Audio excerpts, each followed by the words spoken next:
আসসালামু আলাইকুম ভিউয়ার্স, আশা করছি ভালো আছেন। সবাইকে স্বাগত জানাচ্ছি আমাদের আজকের ভিডিওতে। ইন্স্যুরেন্স সেক্টরের বর্তমান কন্ডিশন সম্পর্কে আপনারা অনেকেই জানতে চেয়েছেন এবং ইন্স্যুরেন্স সেক্টরের স্টকগুলো নিয়ে কী করণীয় সে ব্যাপারে একটা আলোচনা চেয়েছেন। এই সেক্টরটি কিছুটা আপস ডাউনের মধ্যে দিয়ে যাচ্ছে। এখানে একটু ডিটেইলে দেখানোর চেষ্টা করব, যার মধ্যে থাকবে সেক্টরটি এখন কী অবস্থায় আছে, কি হতে চলেছে, এই স্টকগুলো নিয়ে কিভাবে ডিল করা যায়, কিভাবে স্টক শর্টলিস্ট করা যায় ইত্যাদি। ইন্স্যুরেন্স সেক্টরের অবস্থা কি? এক কথায় বলা যায় গত 3 মাস যাবৎ কেনার জায়গায় আছে। পরবর্তী প্রশ্ন, তাহলে কি সবগুলোই কেনার মতো? অবশ্যই না। হয়তো শর্ট আউট করলে 12 থেকে 15টি শেয়ার কেনার মতো পরিস্থিতিতে থাকতে পারে।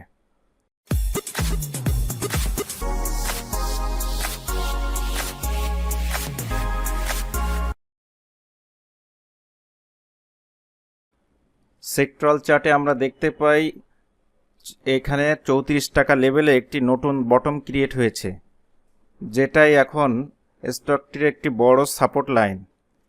যদি 34 টাকার সাপোর্ট লাইনটা কোনোভাবে এই সেক্টরের ভেঙে যায়, তবে পরবর্তী সাপোর্ট লাইনটা বেশ দূরে, যেটা 23 টাকা লেভেলে।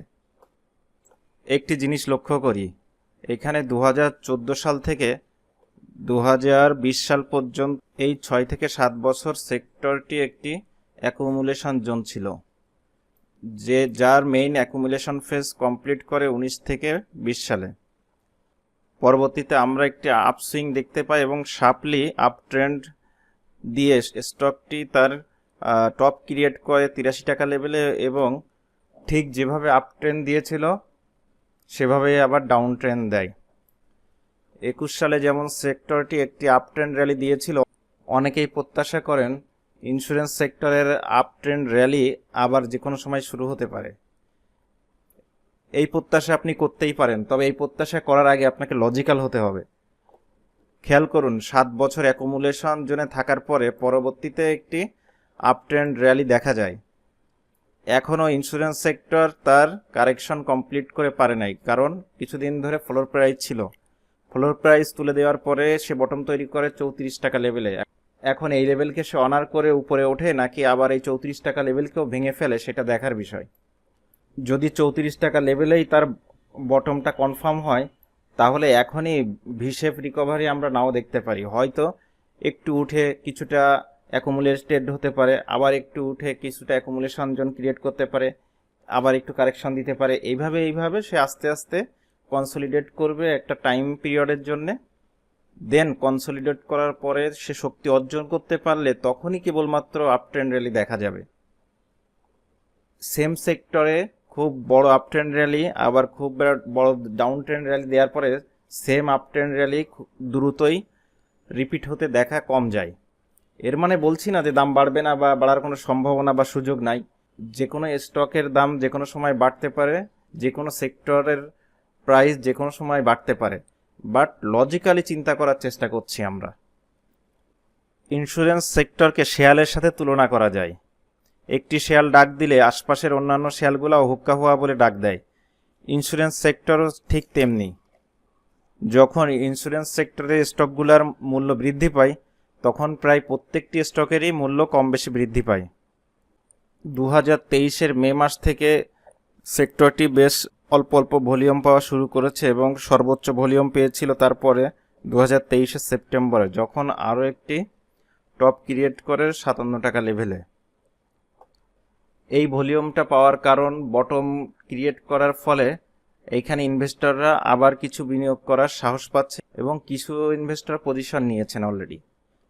যারা 35 টাকা লেভেলে পজিশন নিয়েছেন, গড়ে দেখা যাচ্ছে তাদের অলরেডি 20%-এর মতো একটি রিটার্ন পাওয়ার কথা। এই সেক্টরের সেক্টরাল চার্ট এখনও বুলিশ হয়নি।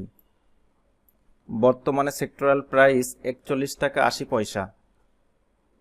এর প্রথম রেসিস্ট্যান্স 46 টাকা লেভেল। 46 টাকা লেভেল যদি পার করতে পারে, দেন কিছুদিন 46 থেকে 41 টাকা লেভেলে অবস্থান করে পরবর্তীতে 51 টাকা লেভেলটা ভাঙার সম্ভাবনা আছে। 51 টাকা লেভেলটি এই সেক্টরের জন্য মিড টার্মে একটি বেশ স্ট্রং রেসিস্ট্যান্স।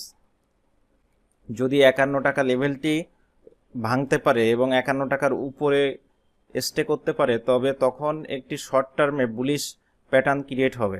এর কাছাকাছি স্টকটি কয়েকবার টাচ করেছে, যেমন 2023 সালের মে মাসে, 2023 সালের জুলাই মাসে, 2023 সালের সেপ্টেম্বরে, 2023-এর অক্টোবরে এবং সেম নভেম্বরে। পরবর্তীতে 2024-এ এসে ফেব্রুয়ারিতে 2বার টাচ করেছে।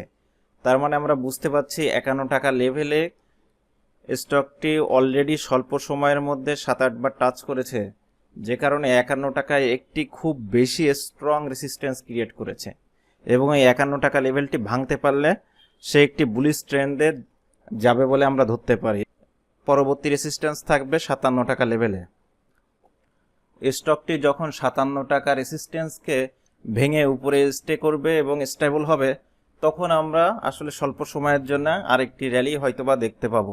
তবে সেটা সময়ের ব্যাপার এবং তার সাথে নানাবিধ বিষয় জড়িত।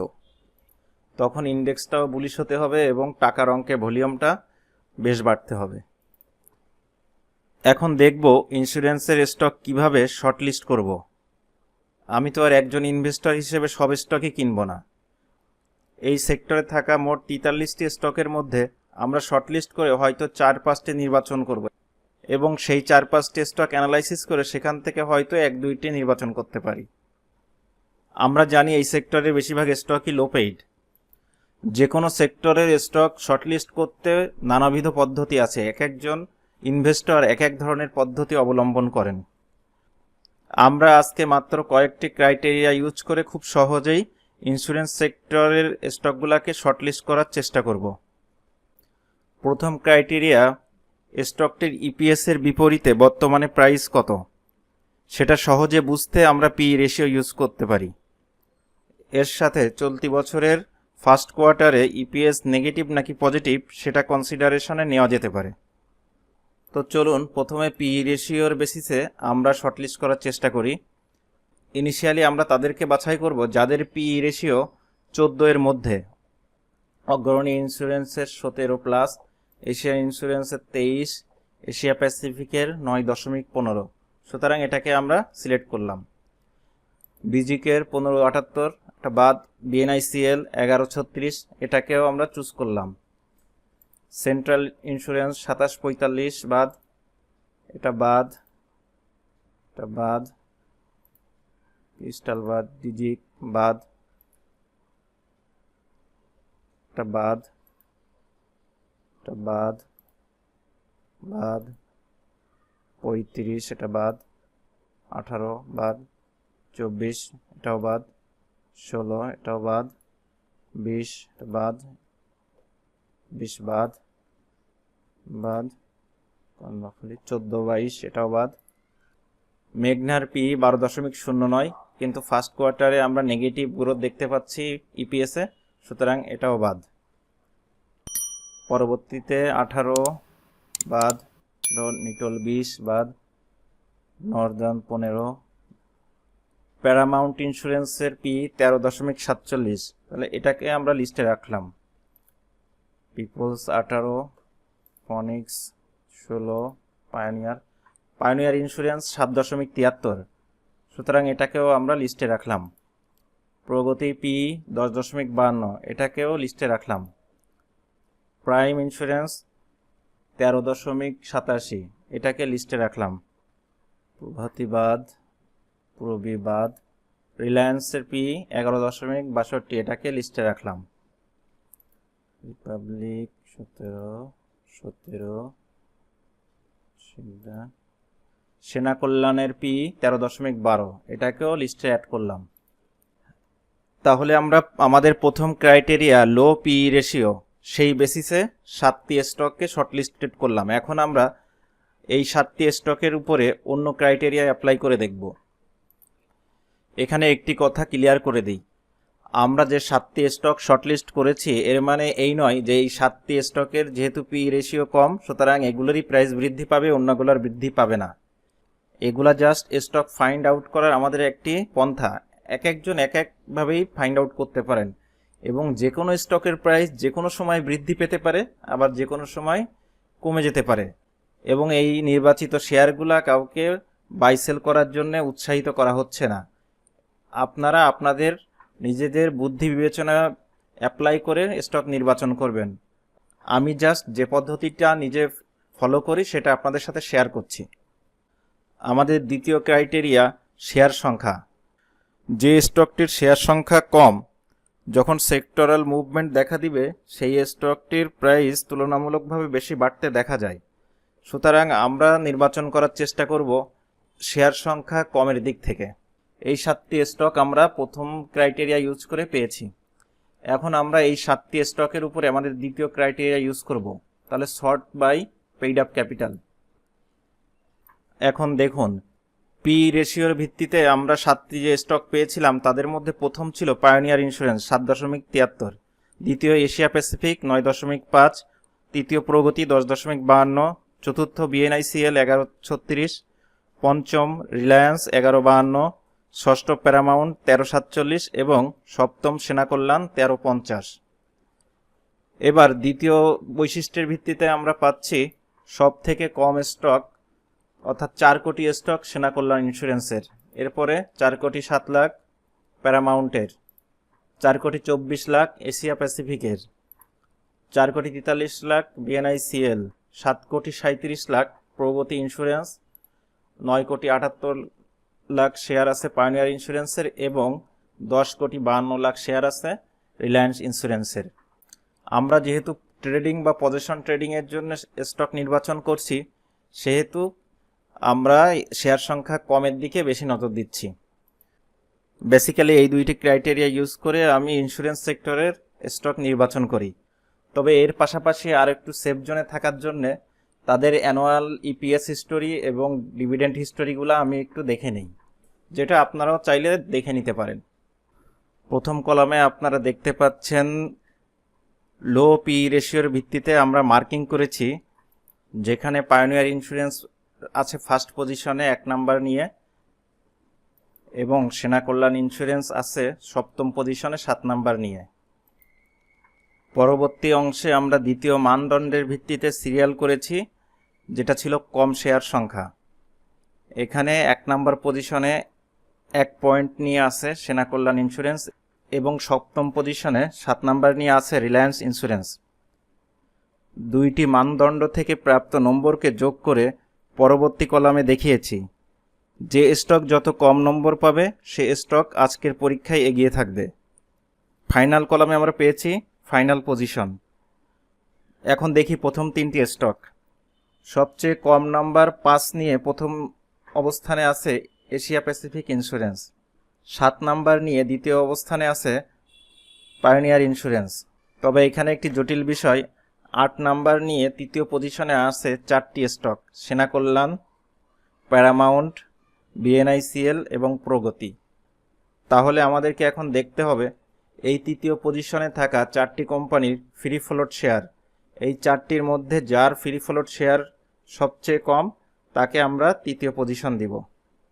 টোটাল শেয়ার থেকে ডিরেক্টর শেয়ার হোল্ডিং বাদ দিলে যে শেয়ারটা পাবো সেটাই ফ্রি ফ্লোট শেয়ার। এই ফ্রি ফ্লোট শেয়ার হোল্ডাররা যে কোনো সময় তাদের স্টক সেল করে দিতে পারে, যেটা সেল করতে তাদেরকে কোনো ডিক্লারেশন দেওয়ার প্রয়োজন হয় না। তো তৃতীয় পজিশনে থাকা 4টি স্টকের প্রথমটি সেনাকল্যাণ ইন্স্যুরেন্স, যার 4 কোটি শেয়ারের মধ্যে ফ্রি ফ্লোট আছে 1,60,00,000। পরবর্তী শেয়ার প্যারামাউন্ট, যার টোটাল শেয়ার 4,07,00,000 এবং ফ্রি ফ্লোট শেয়ার 2,10,00,000। বিএনআইসিএল এর টোটাল শেয়ার 4,43,00,000 এবং ফ্রি ফ্লোট শেয়ার 1,77,00,000। প্রগতির টোটাল শেয়ার 7,37,00,000 এবং ফ্রি ফ্লোট শেয়ার 4,28,00,000।